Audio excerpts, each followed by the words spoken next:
ᱯᱚᱱᱚᱛ ᱨᱮᱭᱟᱜ ᱜᱮ ᱟᱞᱳᱪᱚᱱᱟ ᱦᱩᱭ ᱠᱟᱱᱟ ᱥᱚᱢᱵᱷᱚᱵᱚᱛᱚ ᱛᱮᱦᱮᱧ 4 থেকে 6 ᱜᱚᱴᱟᱝ ᱦᱩᱭ ᱞᱮᱱᱠᱷᱟᱱ ᱜᱮ আর হয়তো 4 থেকে 6 গঠন গে স্টেট রিয়া আর কি বর্ণনা যাহা বন পড়াएत तहन स्टेट को इदी काते আর হয়তো 6 গঠন চ্যাপ্টার বাকি তাহনা তিহিন 4 থেকে 6 গঠন জন বন আলোচনায় যাগে নয়া পরিষ্কার ᱧᱟᱢᱚᱜ ᱠᱟᱱᱟ ᱛᱚ ᱥᱟᱱᱟᱢ ᱠᱚᱜᱮ ᱠᱟᱹᱴᱤᱡ ᱛᱮᱞᱟᱭ ᱛᱟᱵᱚᱱ ᱯᱮ ᱦᱮᱸ ᱜᱚᱝᱠᱮ ᱫᱤᱥᱟᱹᱜ ᱠᱟᱱᱟ ᱤᱧ ᱫᱚ ᱩᱲᱤᱥᱥᱟ ᱯᱚᱱᱚᱛ ᱨᱮᱭᱟᱜ ᱜᱮ ᱟᱨᱠᱤ ᱚᱸᱰᱮ ᱚᱯᱟᱛ ये खन के परीक्षा एग्जाम वीडियो पॉइंट को जहां को क्वेश्चंस बा जहां को बड़ाई लगा कोना ओना को गे कटी बन आलोचना लगे उड़ीसा नय उड़ीसा पड़ोस ना भौगोलिक अवस्थान दो हुई कना मैप रे बन ᱧᱟᱢᱮᱫ ᱜᱮᱭᱟ जे आराग गे जहां ठेन दाग कना ओना रगे उड़ीसा पनत रे आरकी पनत सीमा दो नवा पनत दो पूर्व भारत रे मिटन सीमांतवर्ती मंदो माने बंगोपसागर आड़े रगे नवा पनत रे आरकी विस्तार दो उड़ीसा रिया उत्तर पूर्व आड़े रगे नेल पे अब पश्चिम बांग्ला मेना अकदा ओना रिया उड़ीसा खना पश्चिम से बन कोयो लेखान अन्ते दो छत्तीसगढ़ पनत और उड़ीसा रिया उत्तर पाटा बन नेल लेखान गे नेनामबन झारखंड पनत और उड़ीसा खना दक्षिण पाटा बन नेल लेखान एकदम ओना उपकूलवर्ती एरिया आड़े आड़े থেকে आंध्र प्रदेश पनत ओना पूर्व सेद दो बंगोपसागर पनत कान बंगोपसागर सॉरी बंगोपसागर और नोआ पनत दो पर्यटक महल को दो अत्यंत आरकी माने माने ये जायगा कना प्रसिद्ध जायगा कना नोडे दो सनाम को बन बड़ा जने कम बेसी पूरी दीघा आंजम कात किया बन ओना तो बंगोपसागर आड़े रेगे मेना अकदा ओनाते ओना उड़ीसा पनत रेना माने नोआ ये दो सीमांतवर्ती एरिया दो पर्यटक महल को दो अड़ी नापाय मिटन ठाव कना जाय होक नोना भौगोलिक अवस्थान कम बेसी बन आंजम केद गिया इने तायम नोना बेसिक जहां जिनिस बड़ा लगा बना ओना दो हुई कना उड़ीसा रिया राजधानी ओना दो हुई कना भुवनेश्वर उड़ीसा पनत प्रतिष्ठा लेना 19 माने 1 एप्रिल 1936 साल बर्तमान नोआ पनत रेन मुख्यमंत्री मेंदो मुख्यमंत्री जहां मेनाया उनी दो हुई कना आबोरेन गे माने आबो गातक रेन गे मेंदो मोहन चरण माझी इने तायम नितो जहां नवा पनत रे राज्यपाल मेना कदिया तेहिन के नवा दायित्व से नवा भारे हताव कदा डॉक्टर हरि बाबू कंबमपति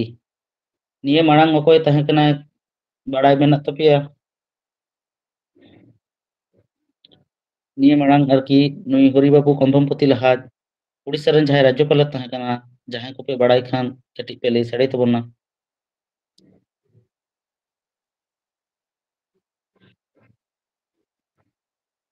जाय होक यदि बापे दिसेत खान ले यापे कना रघुबर दास गंके रघुबर दास होय होय होय रघुबर दास उनी हो होला गे उनिया ये चाबाव कना राज्यपाल का माने ओना पद खना आरकी दायित्व तो चाबाव कनते नितो तो डॉक्टर हरि बाबू कंबमपति मेना कदिया ठीक गया ना बेसिक पार्ट तो हुई ना मोटामुटी राजधानी प्रतिष्ठा साल मुख्यमंत्री राज्यपाल इदी कते बड़ाई किदा बन इने तायम उड़ीसा पनत रे किछु नोडन ना जहां जहां को आरकी प्राणी पाखी एवं बिको जातीय प्राणी मेना को और पाखी बिको उनको कोदो को हुई कना जातीय प्राणी दो हुई कना शंबर हरिण। शंबर हरिण दो वैज्ञानिक माने विज्ञान सम्मत nyutum ताको दो रुसा यूनिकलर। इना तायम जातीय पाखी दो हुई कना नोंडेनी नीलकंठ पाखी। कोरासिया माने विज्ञान सम्मत nyutum ताय दो कोरासियास अथवा बेंगालेंसिस। इना तायम नोंडेना जातीय वृक्ष दो हुई कना अश्वत्थ। नोआ रिया विज्ञान सम्मत nyutum दो हुई कना फिकास अरबां फाइकास रिलीजियस।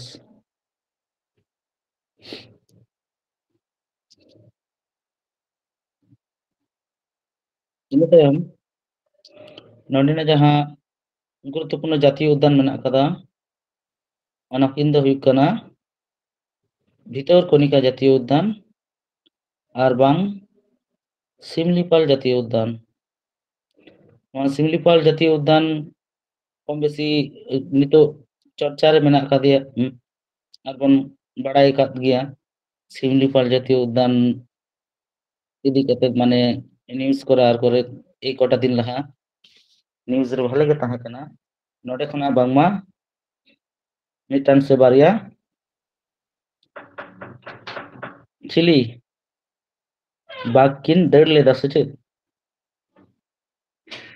जाय होक बड़ा गया पे पालन उनी को सब के दिया ना सिमलीपाल खना के उनी दो कोनो रकम तो हेतु पुचुज लेना ठीक আছে।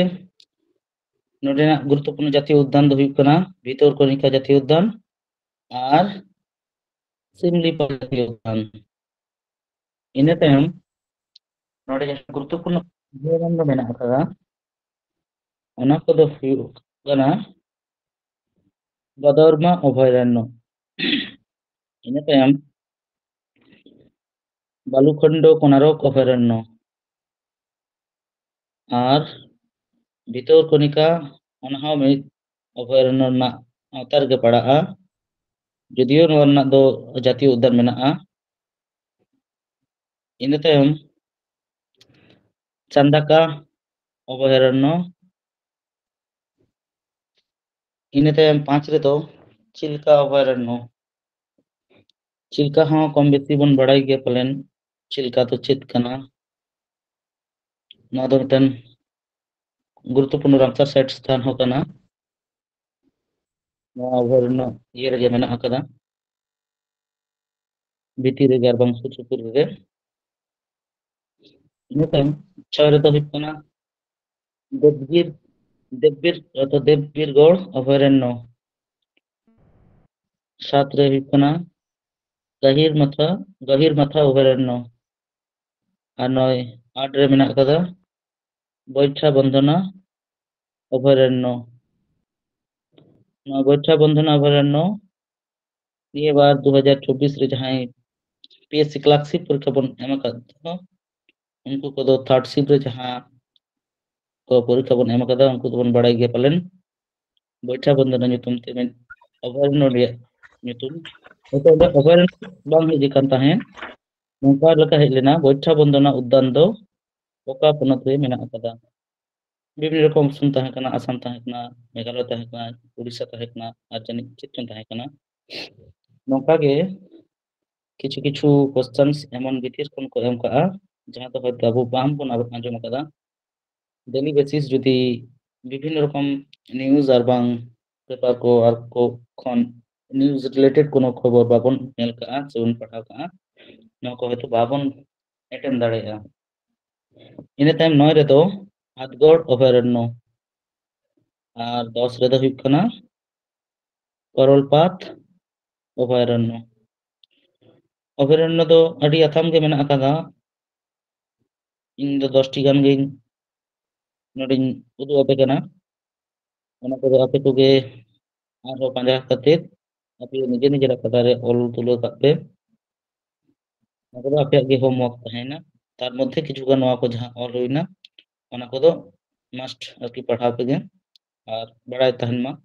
जे ओका को अभयारण्य ओका पोनोत रे मेना आकादा मेनते से उड़ीसा पोनोत रे ओका को अभयारण्य मेनाआ ओका जातीय उद्यान मेना आकादा इनागे ये पोनोत रे गुरुत्वपूर्ण जहां बायोस्फीयर संरक्षण केंद्र मेनाआ ओना दो हुई कना नोआ सिमलीपाल जातीय उद्यान जहां बन पढ़ाव केदा ओंडे गे मेना आकादा सिमलीपाल बायोस्फीयर संरक्षण केंद्र इना तायम नोआ जहां चिल्का ह्रद बन पढ़ावे चिल्का ह्रद ना तो कम बेसी जतो बन बड़ाया चिल्का ह्रद तो चेत कना भारत तथा एशिया रिया बृहत्तम उपह्रद कना एंदो लेगुन को ले गया भारत तथा एशिया बृहत्तम लेगुन ह्रद बा लेगुन ओका कना ओना दो कना चिल्का ह्रद नोआ रामसर साइट रे मर्यादा नाम लेदा अक्टोबर चांदो 1981 साल रे 1981 साल रे अक्टोबर चांदो इने तायम भितर कनिका रामसर साइट केंद्र कना भितर कनिका nyutum te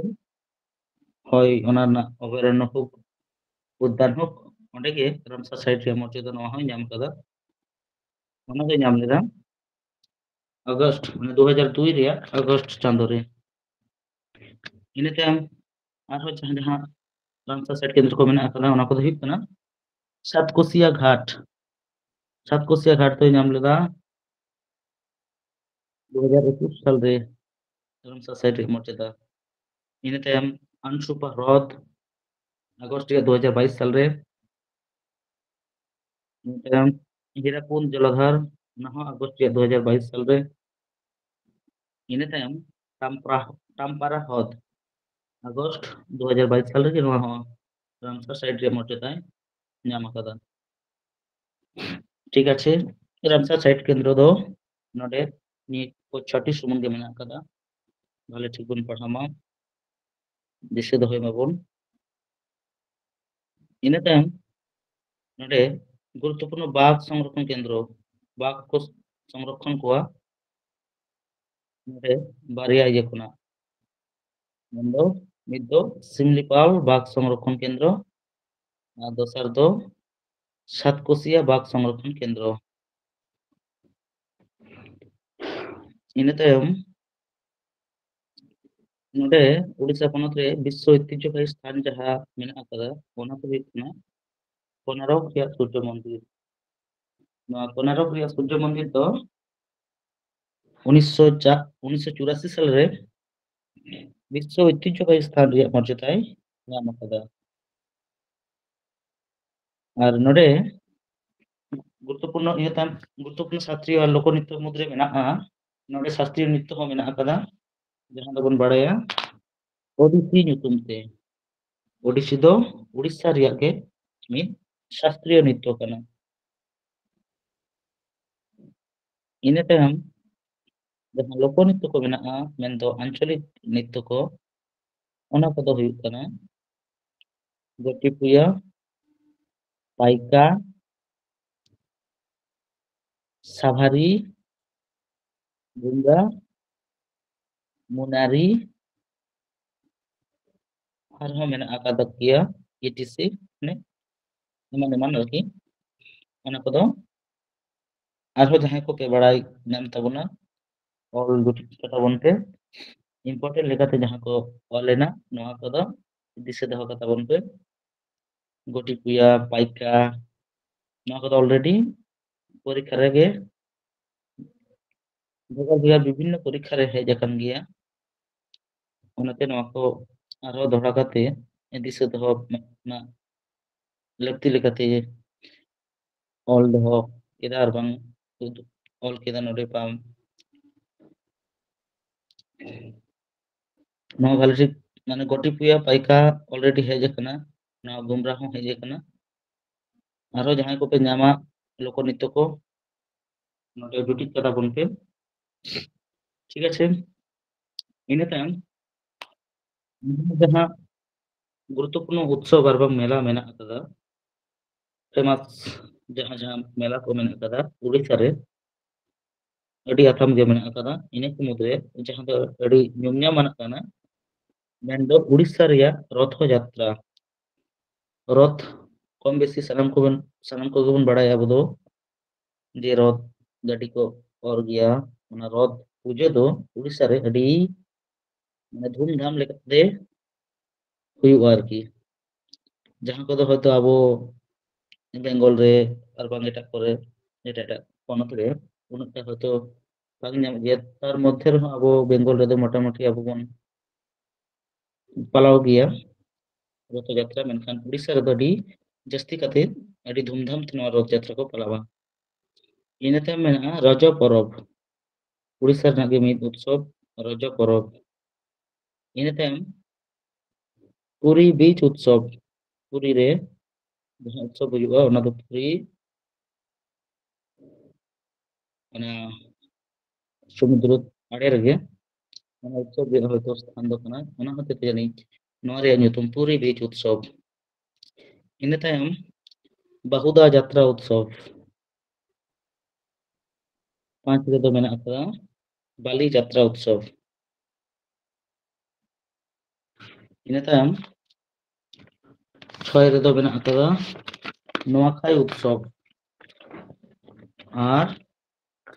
7 রেদো মেনাᱜ আকাদা কোনারক উৎসব।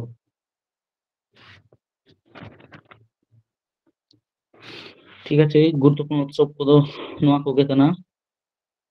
তার মধ্যে রথযাত্রা দো কম বেশি নাম को बन बाड़े যে নোয়া দো খুব গে ফেমাস মেনতে নডে না বালি যাত্রা হো ফেমাস নোয়াখাই উৎসব কোনারক উৎসব অলরেডি নোয়া को हो पूरी तरह हेज काना एसएससी एमटीएस करे सीएचएसएल करे आरो पनत रिया बेगार बेगार एग्जाम करे हेज काना दिशा दोहय ताबन पे।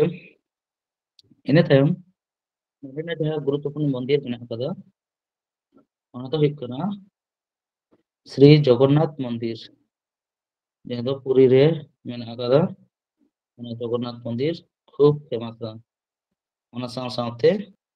ना सूर्य मंदिर जहां मेना आकादा ona सूर्य मंदिर हो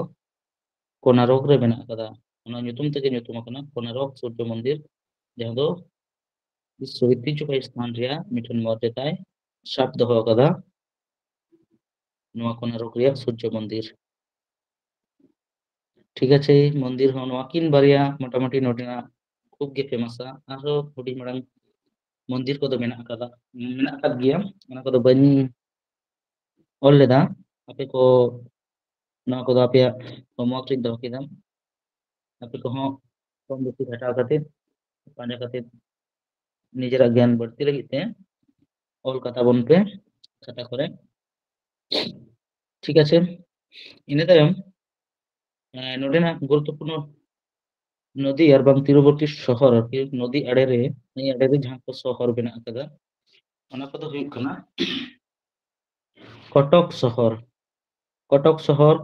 কম বেশি সানাম को बन बाड़ाया কটক হ্যাঁ जहां रे সম্ভবত বাড়াই যাবন যে নেতাজি সুভাষ চন্দ্র বসুয়া জন্মস্থান ona কটক শহর তো নদেনা গে মিত মারাং নাই মহানদী নাই আড়ে রেগে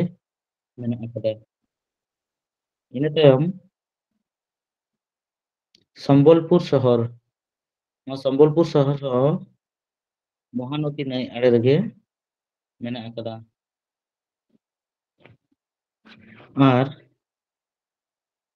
তৃতীয় রেদো রাউরকেল্লা শহর। রাউরকেল্লা শহর তো ব্রাহ্মণী নদীর তীরে মানে নই আড়ে রেগে মেনা আকাদা। ᱱᱚᱣᱟ ᱨᱟᱩᱨᱠᱮᱞᱞᱟ ᱵᱟᱲᱟᱭ ᱜᱮᱭᱟᱵᱚᱱ ᱱᱚᱰᱮ ᱦᱚᱸ ᱢᱤᱫᱴᱟᱱ ᱞᱳᱦ ᱤᱥᱯᱟᱛ ᱥᱤল্ᱯᱚ ᱠᱮᱱᱫᱨᱚ ᱢᱮᱱᱟᱜ ᱟᱠᱟᱫᱟ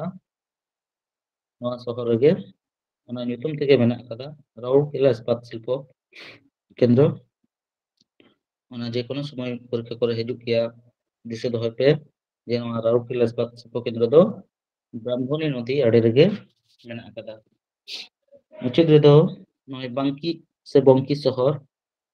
बंकी शहर हो महानदी आड़े रगे मेना अकादा ठीक गया उड़ीसा इदी काते दो नोआ कोगे कम बेसी बाड़ाय माबन पढ़ा माबन सानाम कोगे इना तायम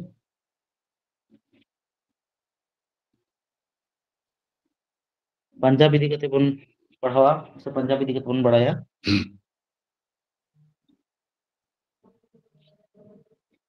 पंजाब रिया भौगोलिक अवस्थान नय मैप रे बन नामेत गया एकदम भारत दिसोम रिया उत्तर पाहटा मेनदो उत्तर पश्चिम पाहटा बाल ठीक बन लक्ष्य लेखाम नामा जे पाकिस्तान आड़े रगे नोआ पंजाब प्रदेश दो मेना अकादा ना दो उत्तर भारत रिया मी स्थल बेष्टित राज्य कना नोआ सुरपुर कोनो नेलपे समुद्र से इये कोदो बानु अकादा जार जोन्नो नोआ तो स्थल बेष्टित राज्य नोआ रिया पूर्व पाहटा दो हिमाचल प्रदेश और पश्चिम पाहटा दो पंजाब रिया पश्चिम पाहटा दो पाकिस्तान रिया पंजाब प्रदेश नोडे बारया पंजाब रिया बाड़िया हाटिंग मेना अकादा पूर्व पाहटा दो आबो भारतवर्ष रना पंजाब पाहटा और हानते दो पंजाब रिया गे पाकिस्तान रिया पंजाब प्रदेश मेना अकादा इना तायम उत्तर रे जहां बन निनाम दा पंजाब इये रना पंजाब पोनोत रिया उत्तर रे ओना दो हुयुग कना जम्मू काश्मीर और नय दक्षिण पूर्व रे बन निनाम दा जहां ओना पंजाब सावते गेले तार जोपड़ाव मेना अकादा सीमे ओना दो हुयुग कना हरियाणा पोनोत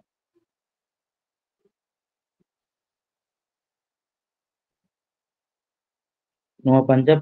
प्रदेश दो 1906 माने 66 साल रे नतुन राज्य गठन साव सावते माने नवा राज्य गठन साव सावते माने माने नवा इये खन गे पंजाब प्रदेश खन गे पासापासी बारया राज्य हटिंग अकन तहे जहां दो हुयुग कना जहां लई के नोआ दक्षिण पूर्व रे हरियाणा और ओना चेतान सेद नेलपे चेन लिखिदा हिमाचल प्रदेश नोआ किन बारया पोनोत हटिंग अकना ठीक आछे नोआ रिया भौगोलिक अवस्थान दो नोंका गे और नय जहां मैप तलाते रे हुयुग कना से उदुग हुयुग कना नोआ को हों आपे सानाम को गे माने नेल सावते बुझ मापे जे ओका ओका जायगा लई हुयुग कना से ओका करे ओका ओका पोनोत को मेना अकादा मैप पॉइंटिंग तलाते आपे को के एटी लगन पे बुझ दाड़े मा जे नोडे नोआ पोनोत मेना मेनते ओना को दो आपे से सानाम को गे निजेरा भाले लगित तेगे माने मिद मेते से मिद नेलते पे लई दाड़े मा जे नोआ नोडे दो नोआ पोनोत मेना अकादा मेनते ओना तेगे नोआ को उदुग दो ठीक आछे नोआ रिया बेसिक जहां जिनिस बाड़ाय लगाबोना पंजाब रिया पंजाब रिया राजधानी चंडीगढ़ और नोआ रना प्रतिष्ठा साल नोआ पोनोत गठन हुई लेना 1 नवंबर 1966 साल बर्तमान नोआ ओंडेनी जहां मुख्यमंत्री से मुख्यमंत्री मेना अकादिया उनी दो हुयुग कना भगवंत सिंह मान इना तायम बर्तमान जहां नोडेनी राज्यपाल मेन प्रशासनिक प्रधान जहां मेना अकादिया उनी दो हुयुग कना गुलाब चंद कटारिया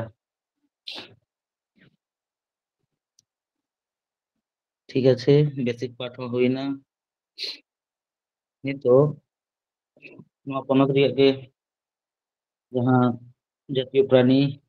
जातीय पाखी और बांग बिट्ठो नुकु को मेना कोआ नुकु को इदी काते बन बाड़ाय लेगे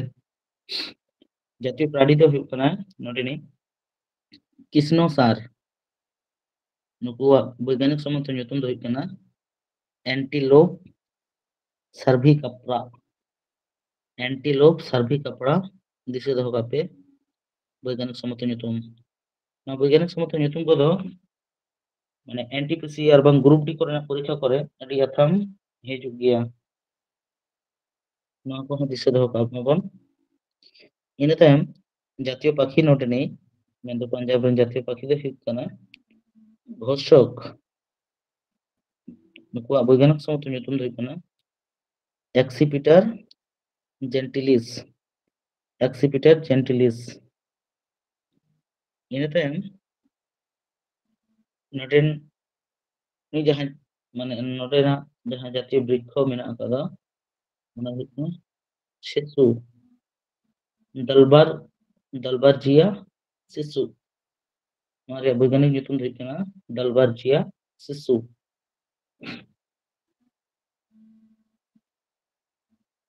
ᱱᱚᱣᱟ ᱯᱟᱧᱡᱟᱵ ᱨᱮᱭᱟᱜ ᱜᱮ ᱡᱟᱛᱤᱭᱚ ᱩᱫᱽᱫᱟᱱ ᱫᱚ ᱱᱚᱰᱮ ᱢᱤᱫᱴᱟᱝ ᱥᱩᱢᱩᱝ ᱦᱚᱸ ᱵᱟᱹᱱᱩᱜ ᱟᱠᱟᱫᱟ ᱡᱟᱨ ᱡᱚᱱᱱᱮ ᱱᱚᱰᱮ ᱡᱟᱛᱤᱭᱚ ᱩᱫᱽᱫᱟᱱ ᱨᱮᱭᱟᱜ কোনো ইয়ে ᱵᱟᱹᱱᱩᱜ ᱛᱮ ᱱᱚᱰᱮ ᱟᱲᱟᱜ ᱛᱮ ᱫᱟᱜ ᱠᱟᱱᱟ ᱱᱚᱰᱮ ᱠᱤᱪᱷᱩᱜᱟᱱ ᱚᱵᱷᱚᱭᱟᱨᱚᱱᱱᱚ ᱠᱚ ᱢᱮᱱᱟᱜ ᱟᱠᱟᱫᱟ ᱡᱟᱦᱟᱸ ᱠᱚᱫᱚ ᱦᱩᱭᱩᱜ ᱠᱟᱱᱟ ᱟᱵᱚᱦᱟᱨ অভয়ারণ্য ᱤᱱᱟᱹ ᱛᱟᱭᱚম 2 ᱨᱮᱫᱚ ᱦᱩᱭᱩᱜ ᱠᱟᱱᱟ বীর দোসন্ত অভয়ারণ্য 3 রেᱫᱚ ᱦᱩᱭᱩᱜ ᱠᱟᱱᱟ গুনেরেরি অভয়ারণ্য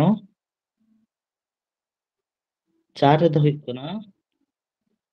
মেহসওয়ালা অভয়ারণ্য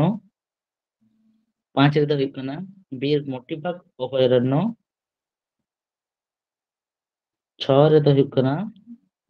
হরিকে হ্রদ অভয়ারণ্য ᱤᱱᱟᱹ ᱛᱟᱭᱚᱢ 7 রেᱫᱚ ᱦᱩᱭᱩᱜ ᱠᱟᱱᱟ টাকনি রেহামপুর অভয়ারণ্য 7টি ᱥᱩᱢᱩᱝ ᱜᱤᱧ ᱚᱞ ᱠᱮᱫᱟ ᱟᱯᱮ ᱠᱚᱦᱚᱸ ᱯᱟᱸᱡᱟ ᱧᱟᱢ ᱞᱮᱠᱷᱟᱱ অভয়ারণ্য ᱫᱚ ᱟᱹᱰᱤ ᱟᱛᱷᱟᱢ ᱜᱮ ᱛᱟᱦᱮᱱᱟ ᱡᱟᱦᱟᱸᱭ ᱡᱟᱦᱟᱸ ᱞᱮᱠᱟ ᱜᱮᱯᱮ ᱯᱟᱸᱡᱟ ᱧᱟᱢᱟ ᱯᱟᱧᱡᱟᱵ ᱨᱮᱱᱟᱜ ᱟᱨᱦᱚᱸ ᱡᱩᱫᱤ ᱚᱵᱷᱟᱨᱚᱱᱱᱚ ᱠᱚᱯᱮ ᱧᱟᱢᱟ ᱟᱯᱟᱱ ᱟᱹᱯᱤᱱ ᱠᱷᱟᱛᱟ ᱨᱮ ᱚᱞ ᱯᱮ ᱱᱤᱡᱮᱨᱟᱜ ᱯᱚᱨᱮ ᱞᱟᱹᱜᱤᱫ ᱜᱮ ᱥᱮ ᱱᱤᱡᱮᱨᱟᱜ জ্ঞান ᱵᱟᱹᱲᱛᱤ ᱞᱟᱹᱜᱤᱫ ᱜᱮ ᱤᱱᱟᱹ ᱛᱟᱭᱚᱢ গুরুত্বপূর্ণ বায়োস্ফিয়ার সংরক্ষণ কেন্দ্র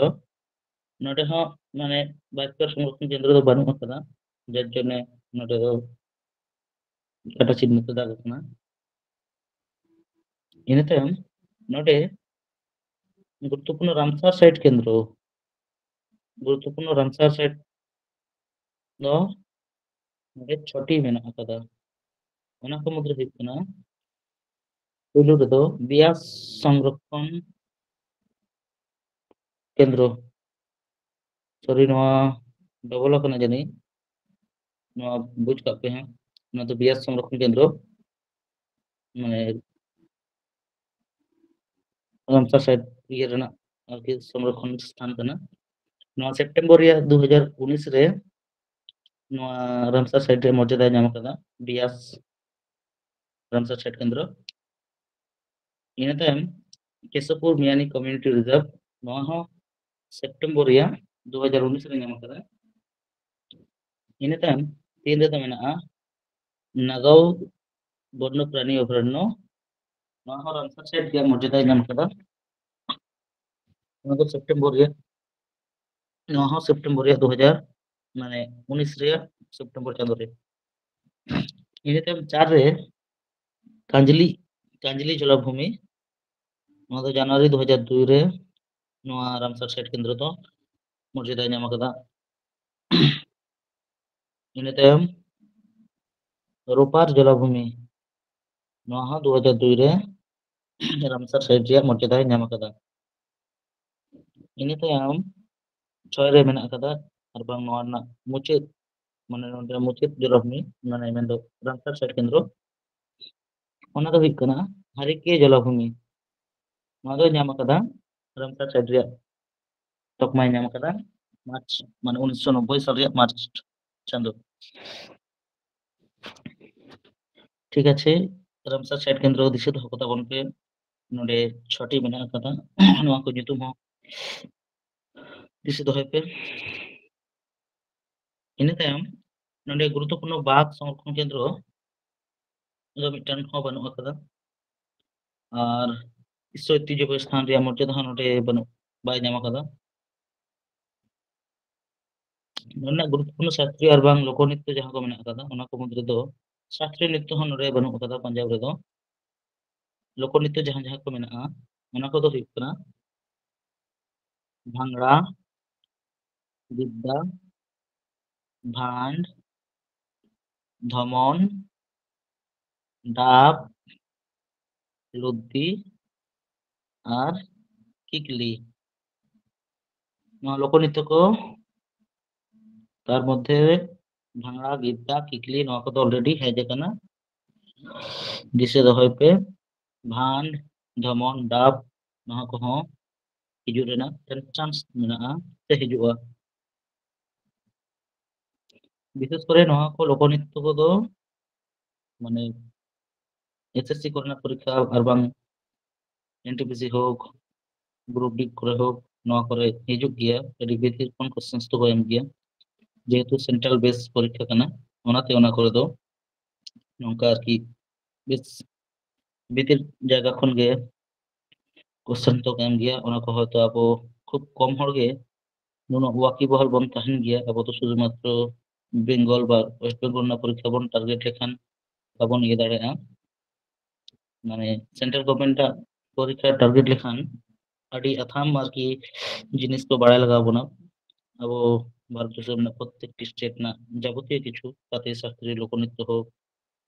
লোকনৃত্য को হোক অন্ডেনা উৎসব বা মেলা को নওয়া को জিনিস আডি নাপাইতে দিশে দহ লাগাবো না এবং বাড়ায় লাগাবো না তবে আনিক কে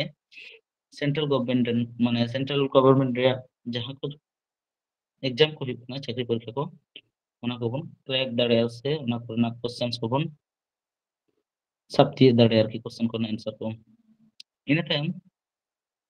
गुरुत्वपूर्ण उत्सव और मेला नोड़े जहां को मेना आकादा ओना को हुई कना लोहरी, बैसाखी और हियान उत्सव। नोड़े गुरुत्वपूर्ण मंदिर मिस्टेक कना ना को आपे ठेन गे ताहेना गुरुत्वपूर्ण मंदिर चेत चेत मेना आकादा ओना को खाता रे आपे जे कोनो सोर्स के पंजा काते ऑल तुलो ताबन पे मोटामुटी जहां को माने फेमस गया उनका मंदिर ऑल पे माने जहां पे एकेबारे लोकल इयर ना कना एरिया रे ना बा ओना ना खूब একটা চর্চা বা আলোচনা বাং ᱦᱩᱭᱩᱜ ᱜᱮᱭᱟ ᱚᱱᱟ ᱠᱚᱫᱚ ᱟᱞᱚᱯᱮ ᱚᱞᱟ মোটামুটি ফেমাস মেনাᱜᱼᱟ ᱢᱮᱱᱫᱚ খুব বড় সড়ো আকারতে ᱚᱱᱟ মন্দির চর্চা রে তাহেনা আর বাং ᱚᱸᱰᱮ ᱯᱩᱡᱟᱹ ᱯᱟᱥᱟ ᱠᱚ ᱦᱩᱭᱩᱜ ᱜᱮᱭᱟ ᱚᱱᱟ ᱠᱚ মন্দির ᱠᱚᱜᱮ ᱟᱯᱮ ᱚᱞ ᱛᱩᱞᱟᱹ ᱛᱟᱵᱚᱱ ᱯᱮ মন্দির হᱚᱸ ᱱᱚᱰᱮ গুরুত্বপূর্ণ নদী আর বাং ওনা আড়ে ᱨᱮ ᱡᱟᱦᱟᱸ শহর মেনা আকাদা পাঞ্জাব রিয়া ওনা ᱫᱚ ᱦᱩᱭᱩᱜ ᱠᱟᱱᱟ ᱯᱷᱤᱨᱳᱡᱯᱩᱨ শহর। ᱯᱷিরোজপুর শহর ᱫᱚ সুতলেজ নদী আড়ে রে ᱢᱮᱱᱫᱚ ᱯᱷিরোজপুর শহর সুতলেজ নদী আড়ে রে মেনা আকাদা। নদী তীরবর্তী শহর আরহᱚᱸ হয়তো মেনা আকাদা ᱚᱱᱟ ᱠᱚᱫᱚ ᱚᱱᱟ ᱠᱚᱦᱚᱸ ᱟᱯᱮ ᱜᱮ ᱦᱳᱢᱣᱟর্क ᱞᱮᱠᱟᱛᱤᱧ ᱫᱚᱦᱚ ᱯᱮᱭᱟ ᱵᱟᱨᱭᱟ ᱯᱮᱭᱟ ᱯᱩᱱᱭᱟ ᱡᱟᱦᱟᱸ ᱛᱤᱱᱟᱹᱜ ᱜᱮ ᱦᱩᱭᱩᱜᱼᱟ ᱚᱞ ᱛᱟᱵᱚᱱ ᱯᱮ ঠিক আছে পাঞ্জাব ইদি কাতে ᱫᱚ নুন নুন ᱫᱷᱟᱹᱵᱤᱡ ᱜᱮ ᱥᱮ ᱱᱩᱱᱟᱹᱜ ᱴᱟ ᱜᱮ ᱵᱟᱲᱟᱭ ᱫᱚᱦᱚ ᱠᱟᱛᱟ ᱵᱚᱱ ᱯᱮ আর নওয়া को डेली बेसिस তে पढ़ाओ ताबन पे तबे गे दिशा ताहेना बांखान जतो पे हेडिंग चाबाया परीक्षा करे हिजुग रहे बापे करा दाड़ेया बापे पढ़ा लेखन से रिवाइज बांग पे करा लेखन ᱤᱱᱟᱹ ᱛᱟᱭᱚᱢ ᱟᱨ ᱢᱤᱫ ᱯᱚᱱᱚᱛ ᱤᱫᱤ ᱠᱟᱛᱮ ᱜᱟᱞᱚᱪᱱᱟᱭᱟᱵᱚᱱ ᱚᱱᱟ ᱫᱚ ᱦᱩᱭᱩᱜ ᱠᱟᱱᱟ রাজস্থান।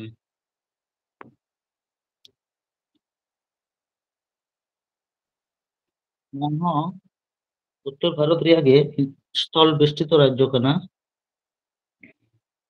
নয় ভারত পাকিস্তান সীমান্ত বরাবর গে নওয়া থর মরুভূমি প্রসারিত আর কি নওয়া ইয়ে রেগে রাজস্থান রেগে রাজ্যের রাজ্য নওয়া থর মরুভূমি দো নওয়া রাজ্য রেয়াগ অধিকাংশ অংশ জুড়ে গে মেনা আকাদা পালেন সানাম को बन बाड़ाय गया कम बेसी थर मरुभूमि दो नওয়া राजस्थान রেগে মেনা আকাদা नওয়া राजस्थान রেয়াग उत्तर पाटा जहाँ पंजाब बन पढ़ा के दोना कोन ठेन बन ᱧᱟᱢᱮᱫ ᱜᱮᱭᱟ ᱡᱮ ᱢᱟᱱᱮ ᱥᱤᱢᱟᱱᱟ ᱟᱲᱮ ᱨᱮᱜᱮ ᱚᱸᱰᱮ পাঞ্জাব প্রদেশ বা পাঞ্জাব ᱨᱮᱱᱟᱜ ইয়ে মেনাᱜᱼᱟ ᱥᱤᱢᱟᱱᱟ ᱤᱱᱟᱹ ᱩᱛᱛᱚᱨ ᱯᱩᱨᱵᱚ ᱨᱮ ᱵᱚᱱ ᱧᱮᱧᱟᱢ ᱫᱟ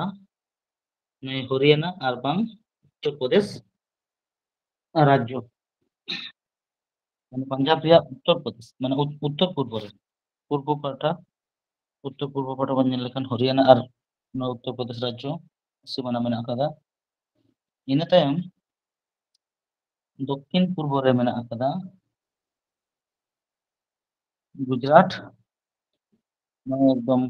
গুজরাট ᱫᱚ ᱚᱱᱟ ᱞᱟᱛᱟᱨ ᱨᱮᱜᱮ ᱢᱮᱱᱟᱜ ᱟᱠᱟᱫᱟ সীমানা আড়ে রে গুজরাট আর ᱚᱱᱟ দক্ষিণ পূর্ব পাটা মানে ᱚᱱᱛᱮ ᱫᱚ মধ্যপ্রদেশ আর দক্ষিণ পশ্চিম পাটা ᱫᱚ গুজরাট পᱚᱱᱚᱛ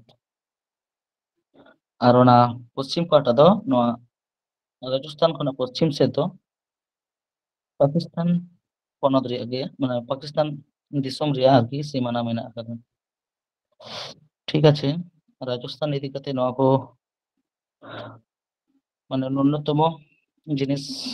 বন বুঝ কেদা যে রাজস্থান প্রতিবেশী ওকা কো রাজ্য মেনাᱜ ᱟᱠᱟᱫᱟ গুজরাট মধ্যপ্রদেশ হরিয়ানা উত্তরপ্রদেশ হান্তে চেতান সে পাঞ্জাব আর পশ্চিম পাটা ᱫᱚ পাকিস্তান রাষ্ট্র যাই হোক ᱤᱱᱟᱹ বেসিক বা নলেজ লেকাতে ᱡᱟᱦᱟᱸ ᱵᱟᱲᱟᱭ ᱞᱟᱜᱟᱣ ᱵᱚᱱᱟ রাজস্থান ইদি কাতে ᱱᱚᱣᱟ ᱦᱩᱭᱩᱜ ᱠᱟᱱᱟ ᱱᱚᱰᱮᱱᱟᱜ রাজধানী ᱱᱚᱰᱮᱱᱟᱜ রাজধানী ᱫᱚ ᱠᱟᱱᱟ রাজস্থান ᱨᱮᱭᱟᱜ রাজধানী যত ᱵᱚᱱ ᱵᱟᱲᱟᱭᱟ ᱯᱟᱞᱮᱱ জয়পুর ᱱᱚᱣᱟ জয়পুর ᱫᱚ পিঙ্ক সিটি বা গোলাপি শহর ᱠᱚ ᱞᱟᱹᱭ ᱜᱮᱭᱟ ᱤᱱᱟᱹ ᱛᱟᱭᱚᱢ ᱱᱚᱣᱟ প্রতিষ্ঠা সাল ᱱᱚᱣᱟ ᱯᱚᱱᱚᱛ প্রতিষ্ঠা ᱞᱮᱱᱟ 1 নভেম্বর 1956 সাল রে ᱱᱤᱛᱚᱜ ᱱᱚᱰᱮᱱᱤᱡ বর্তমান মুখ্যমন্ত্রী ᱡᱟᱦᱟᱸᱭ ᱢᱮᱱᱟᱜ ᱟᱠᱟᱫᱮᱭᱟ উনি ᱫᱚ ᱦᱩᱭᱩᱜ ᱠᱟᱱᱟ ভজন লাল শর্মা ᱤᱱᱟᱹ ᱛᱟᱭᱚᱢ ᱱᱚᱣᱟ ᱯᱚᱱᱚᱛ ᱨᱮ ᱡᱟᱦᱟᱸᱭ রাজ্যপাল ᱢᱮᱱᱟᱜ ᱟᱠᱟᱫᱮᱭᱟ উনি ᱫᱚ ᱦᱩᱭᱩᱜ ᱠᱟᱱᱟ হরিভাউ কিষান রাও বাগড়ে বর্তমান রাজ্যপাল হরিভাউ কিষান রাও বাগড়ে ঠিক আছে বেসিক পাঠ হᱚᱸ ᱦᱩᱭᱱᱟ ᱤᱱᱟᱹ ᱯᱚᱨᱮ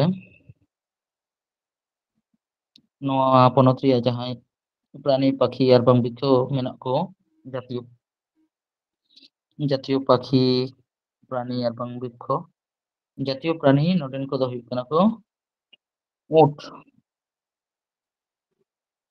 রাজস্থান রে জাতীয় প্রাণী ᱦᱩᱭᱩᱜ ᱠᱟᱱᱟ ᱩᱴ ᱩᱴᱟᱜ বিজ্ঞান সম্মত ᱧᱩᱛᱩᱢ ᱫᱚ ᱦᱩᱭᱩᱜ ᱠᱟᱱᱟ ক্যামেলস ডরমেডেরিয়াস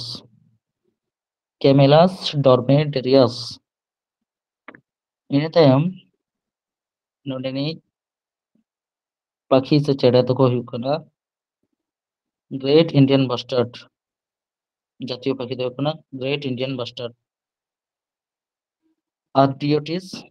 এরডিওটিস নেগ্রিসেপস ᱱᱩᱠᱩᱣᱟᱜ বৈজ্ঞানিক সম্মত ᱧᱩᱛᱩᱢ ᱫᱚ ᱦᱩᱭᱩᱜ ᱠᱟᱱᱟ এরডিওটিস নেগ্রিসেপস ᱤᱱᱟᱹ ᱛᱟᱭᱚᱢ ᱱᱚᱰᱮ জাতীয় বৃক্ষ ᱱᱚᱰᱮ ᱡᱟᱦᱟᱸ জাতীয় বৃক্ষ ᱢᱮᱱᱟᱜ ᱟᱠᱟᱫᱟ ᱚᱱᱟ ᱫᱚ ᱦᱩᱭᱩᱜ ᱠᱟᱱᱟ শমী ᱧᱩᱛᱩᱢᱟᱱ ᱢᱤᱫ ᱫᱟᱨᱮ ᱚᱱᱟ ᱨᱮᱭᱟᱜ বৈজ্ঞানিক সম্মত ᱧᱩᱛᱩᱢ ᱫᱚ ᱦᱩᱭᱩᱜ ᱠᱟᱱᱟ প্রসোপিস সিনেরেরিয়া ᱤᱱᱟᱹ ᱛᱟᱭᱚᱢ ᱱᱚᱰᱮᱱᱟᱜ ᱡᱟᱦᱟᱸ ᱜᱩᱨᱩᱛᱛᱚᱯূর্ণ জাতীয় উদ্যান ᱠᱚ ᱢᱮᱱᱟᱜ ᱟᱠᱟᱫᱟ ᱚᱱᱟ ᱠᱚ ᱤᱫᱤ ᱠᱟᱛᱮ ᱵᱚᱱ আলোচনায় পৈলো ᱫᱚ রণথম্বার জাতীয় উদ্যান দ্বিতীয় ᱫᱚ ᱦᱩᱭᱩᱜ ᱠᱟᱱᱟ সরিস্কা জাতীয় উদ্যান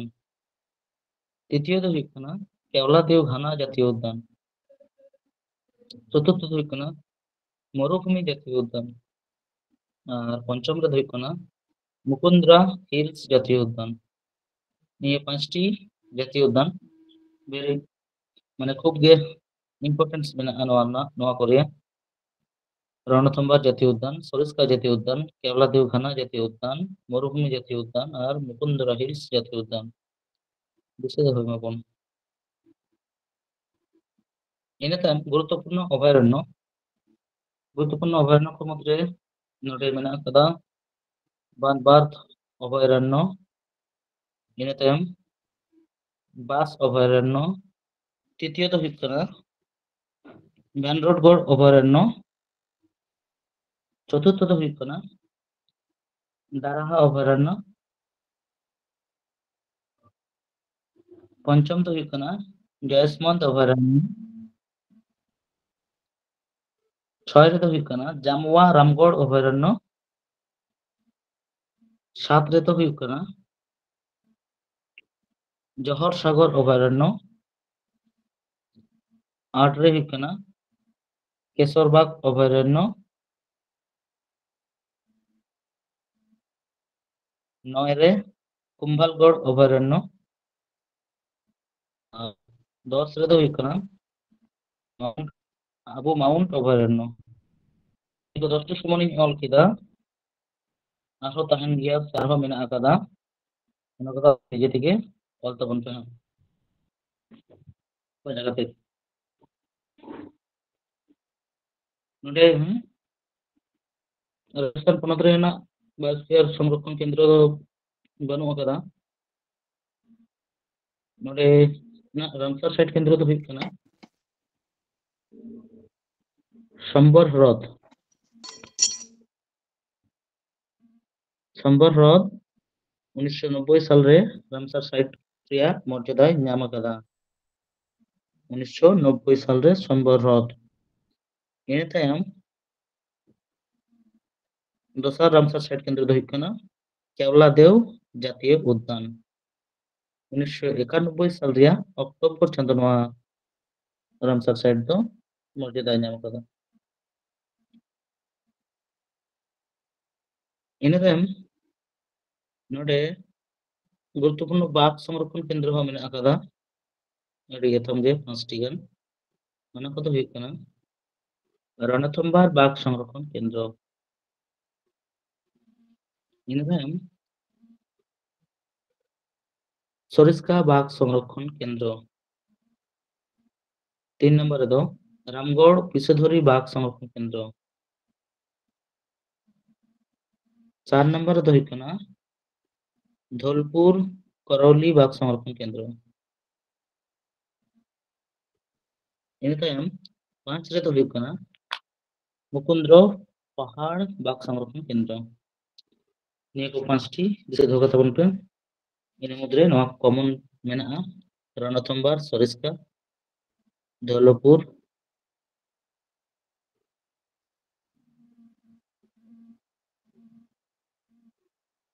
বিশ্ব ঐতিহ্যবাহী স্থান ᱱᱚᱰᱮ ᱡᱟᱦᱟᱸ ᱠᱚ ᱢᱮᱱᱟᱜ ᱟᱠᱟᱫᱟ ᱚᱱᱟ ᱠᱚᱫᱚ ᱦᱩᱭᱩᱜ ᱠᱟᱱᱟ কেওলাদেও জাতীয় উদ্যান। ᱱᱚᱣᱟ কেওলাদেও জাতীয় উদ্যান 1985 সালে বিশ্ব ঐতিহ্যবাহী স্থান ᱨᱮᱭᱟᱜ মর্যাদায় ᱧᱟᱢ ᱞᱮᱫᱟ। 1985 সালে বিশ্ব ঐতিহ্যবাহী স্থান ᱨᱮᱭᱟᱜ মর্যাদা ᱧᱟᱢ ᱟᱠᱟᱫᱟ। ᱤᱱᱟᱹ ᱛᱟᱭᱚᱢ যন্তর মন্তর। ᱱᱚᱣᱟ যন্তর মন্তর ᱦᱚᱸ 2010 সালে বিশ্ব ঐতিহ্যবাহী স্থান ᱨᱮᱭᱟᱜ মর্যাদা ᱧᱟᱢ ᱞᱮᱫᱟ। ᱤᱱᱟᱹ ᱛᱟᱭᱚᱢ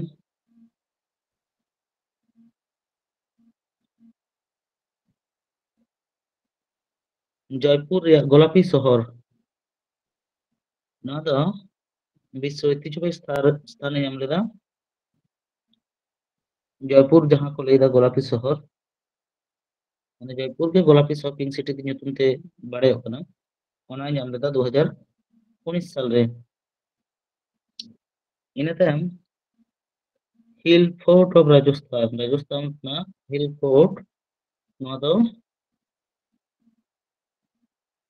2013 সালে বিশ্ব ঐতিহ্যবাহী স্থান ᱨᱮᱭᱟᱜ মর্যাদায় ᱧᱟᱢ ᱞᱮᱫᱟ।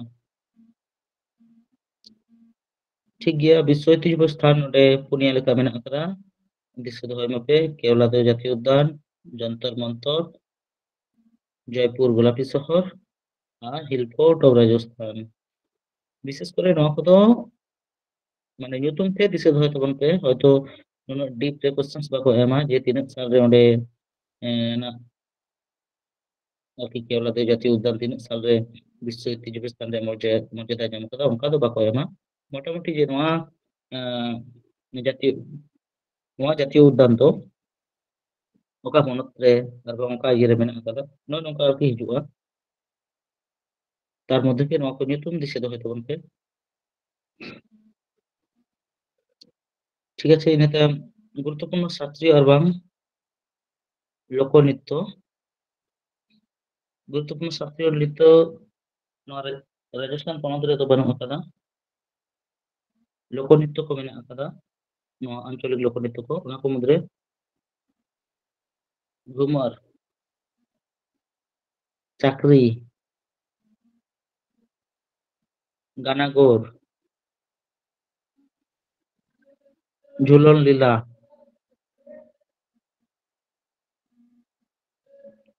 ঝুমা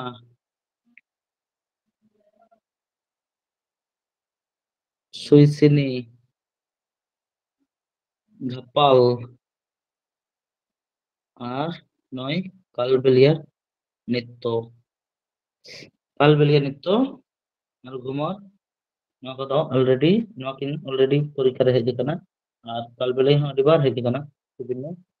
SSC ᱨᱮᱭᱟᱜ एग्जाम ᱠᱚᱨᱮ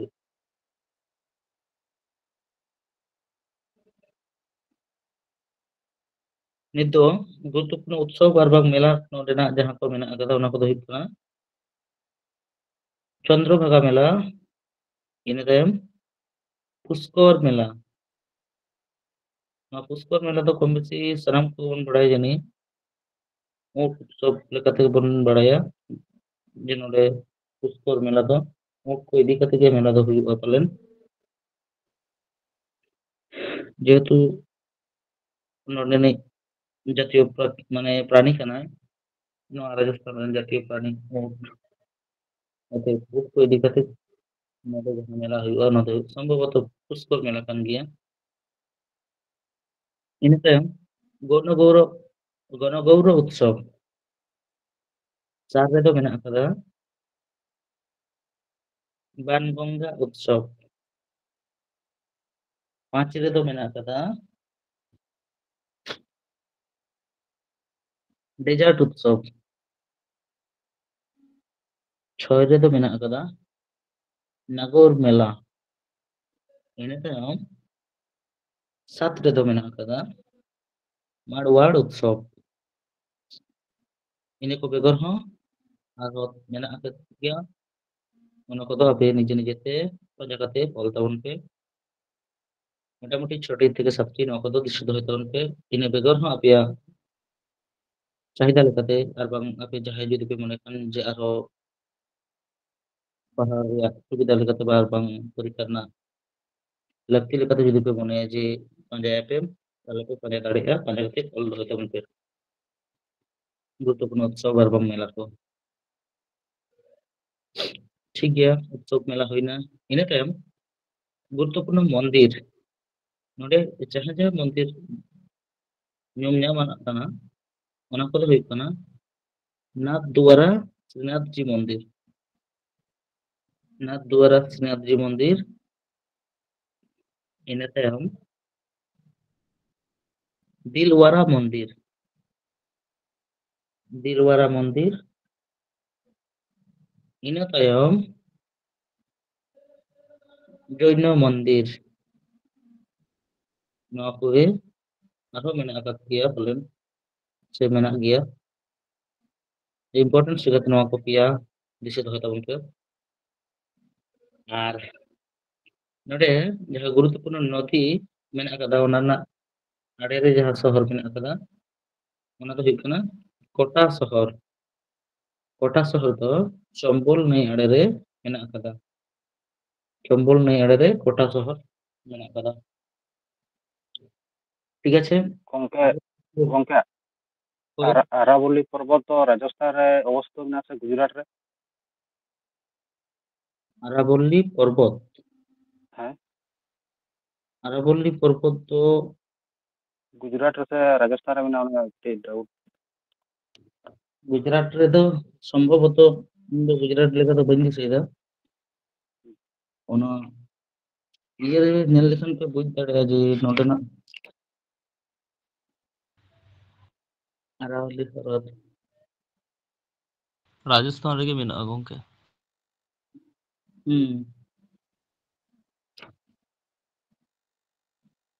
আরাবল্লী যাই হোক ᱧᱮᱞ ᱠᱟᱛᱮ ᱞᱟᱹᱭ ᱤᱭᱟᱹᱭ ᱯᱮ ᱦᱟᱸᱜ ᱢᱤᱞᱟᱹᱣ ᱠᱟᱜ ᱯᱮ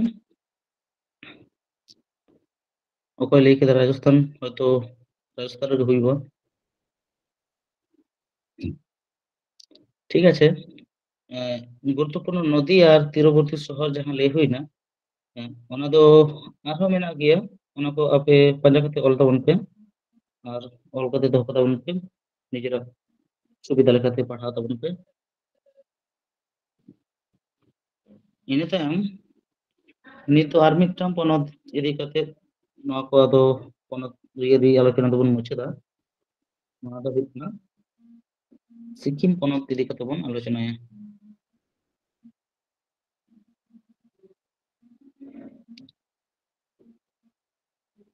যাই হোক সিকিম পনত ইদি কাতে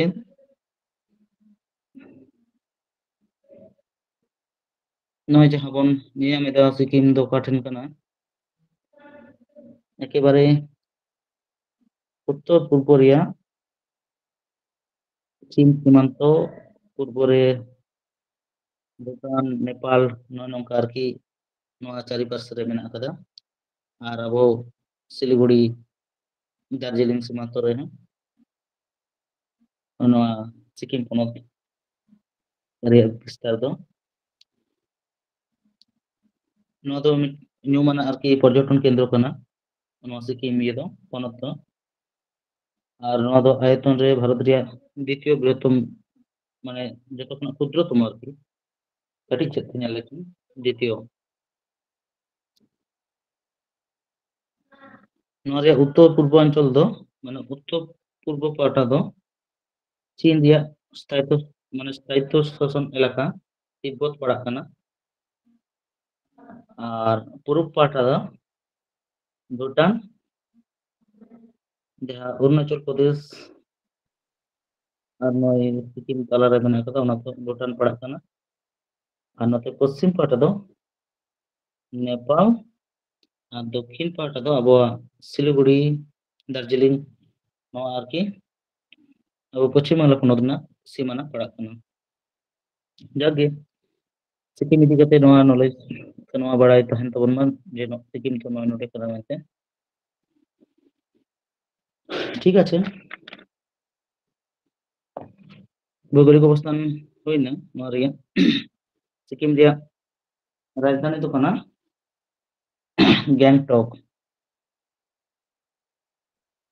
নয়া রিয়া প্রতিষ্ঠা সাল দো কানা 16 মে 1975 সাল রে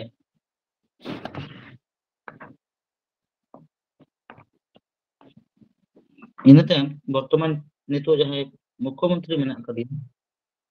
উনি দো হুᱭᱩᱜ কানা নতো প্রেম সিং তামাং আর বর্তমান রাজ্যপাল যাহাই মেনা কাদিয়া উনি দো হুᱭᱩᱜ কানা ওম প্রকাশ মাথুর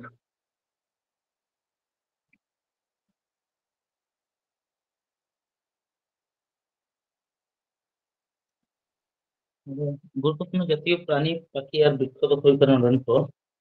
জাতীয় প্রাণী হুᱭᱩᱜ কানা নয়া পনᱚᱛ রে লাল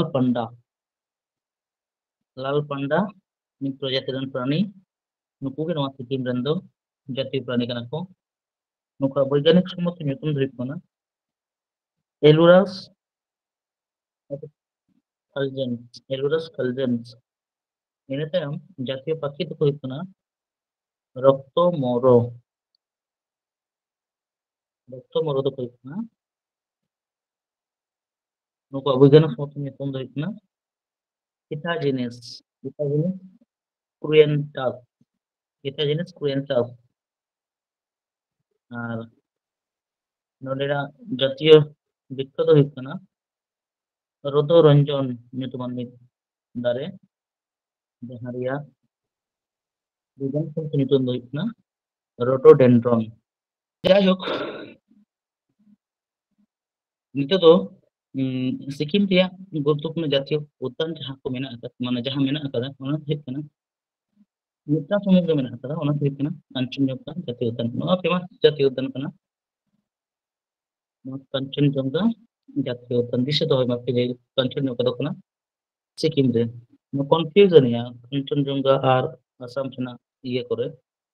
आसाम ना जहाँ को जातीय उद्यान बार बांग इये को मेना अकादा nyutum ko ona kore bang disa anig gya मानव जातीय उद्यान जेमन काजीरंगा जातीय उद्यान नोआ को मेना kada se ona ko bang disa je oka do asam rena kana oka do Sikkim rena kana nyutum kadi kadi माने একই nyok gya যেমন কাঞ্চনজঙ্ঘা আর হাঁটে আসাম রে তো মেনা kada কাজিরাঙ্গা নোয়া ঠিকঠাক দিশে do hoype je Kanchenjunga do Sikkim না জাতীয় উদ্যান kana R Kaziranga do kana Assam রে ওই ঠিক আছে नोडेना जातीय उद्यान तो मिदटेन सुमुंग गे ᱤᱱᱟᱹ ᱛᱟᱭᱚᱢ ᱠᱤᱪᱷᱩ ᱚᱵᱷᱚᱭᱟᱨᱚᱱᱱᱚ ᱠᱚ ᱢᱮᱱᱟᱜ ᱟᱠᱟᱫᱟ ᱚᱱᱟ ᱫᱚ ᱦᱩᱭᱩᱜ ᱠᱟᱱᱟ ᱵᱟᱨᱥ রোডোডেনড্রন অভয়ারণ্য বার্স রোডোডেনড্রন অভয়ারণ্য ᱤᱱᱟᱹ ᱛᱟᱭᱚᱢ হ্যামবং অভয়ারণ্য তিন ᱨᱮᱫᱚ ᱢᱮᱱᱟᱜ ᱟᱠᱟᱫᱟ কিতম অভয়ারণ্য আর চার রেᱫᱚ ᱢᱮᱱᱟᱜ ᱟᱠᱟᱫᱟ কিয়ঙ্গনসলা আলপাইন অভয়ারণ্য কিয়ঙ্গনসলা আলপাইন অভয়ারণ্য পাঁচ রেᱫᱚ ᱢᱮᱱᱟᱜ ᱟᱠᱟᱫᱟ পাঙ্গলখা অভয়ারণ্য আর ছয় রে মেনা আকাদা সিংবা অভয়ারণ্য নয় ছটি সুমুন গিন অল কেদা নডে আরো পাঁচা কতে পে নাম লেখান অভয়ারণ্য সিকিম রেনা ইয়ে পনत रे जे मेना आकादा मेनते अपन अपन कदर बन ऑल का आर बन पढ़ामा डोटे बायोस्फीयर संरक्षण केंद्र मेना मेटान सुमगे ओना दो हुयुग कना खोंगचेनजंघा कांचनजंघा लेखा के nyutum दो खोंगचेनजंघा बायोस्फीयर रिजर्व नोआ दो 2000 साल रे बायोस्फीयर संरक्षण केंद्र हिसाब ते माने ये तो काम लेदा समोते जो काम लेदा पालन खोंगचेनजंघा बायोस्फीयर रिजर्व सिक्किम रे एखोनो पर्यंत बास माने रामसर साइट केंद्र बनु अकादा बाग संरक्षण हो बनु अकादा ताम दाराम हुई लेनखान नोआ को दो इजिट का हुआ और बांग अपे को हम पता रे कॉल का विश्व ऐतिह्य नोडे विश्व ऐतिह्य स्थान दो हुयुग कना नोआ कांचनजंघा जातीय उद्यान गे विश्व ऐतिह्य स्थान ए नाम अकादा नोआ दो नाम अकादा है 2016 साल रे 2016 साल रे कांचनजंघा जातीय उद्यान विश्व ऐतिह्य स्थान रे मर्यादा नाम अकादा ᱤᱱᱟᱹ ᱛᱟᱭᱚᱢ ᱱᱚᱰᱮᱱᱟᱜ गुरुत्वपूर्ण शास्त्रीय और बांग लोकनृत्य जहां मेना अकादा ओना को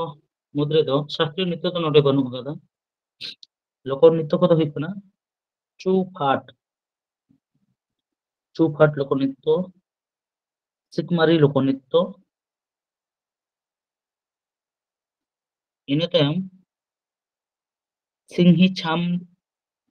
लोकनृत्य ᱤᱱᱟᱹ ᱛᱟᱭᱚᱢ याकचाम लोकनृत्य पांच रे दो मेना अकादा डेंजोंग गेनहा लोकनृत्य ᱤᱱᱟᱹ ᱛᱟᱭᱚᱢ छय रे मेना अकादा तोसी यांकू लोकनृत्य छुफाट नो याकचाम तोसी ऑलरेडी नो हो इंपोर्टेंस गया नो को एक बार आवकन परीक्षा करे छुफाट याकचाम बाद बाकी दिशे दो है तो उनका सिकमारी सिंही छाम और तो डेंजोंग गेनहा तोसी यांकू इन तायम नोडे जहां गुरुत्वपूर्ण उत्सव बार बार मेला हुई गया ओना को हुई कना और लुसुम उत्सव इन तायम शाकादावा उत्सव फेमस गया सिक्किम रिया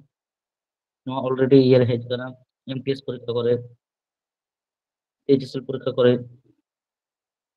ᱥᱟᱜᱟ ᱫᱟᱣᱟ ᱤᱱᱟᱹ ᱛᱟᱭᱚᱢ ᱛᱤᱦᱟᱨ ᱞᱳᱠᱚ উৎসব আর 5 ᱨᱮᱫᱚ ᱢᱮᱱᱟᱜᱼᱟ ᱞᱚᱥᱟᱝ উৎসব 6 রে ᱢᱮᱱᱟᱜ ᱟᱠᱟᱫᱟ সাকেওয়া উৎসব তাহলে ᱱᱚᱰᱮ ইম্পর্টেন্স ᱠᱟᱱᱟ ᱥᱟᱜᱟ ᱫᱟᱣᱟ উৎসব লুসুং উৎসব লসাং উৎসব আর সাকেওয়া উৎসব মানে যত ᱜᱮ ইম্পর্টেন্স ᱢᱮᱱᱟᱜᱼᱟ ᱡᱚᱛᱚ ᱜᱮ অলরেডি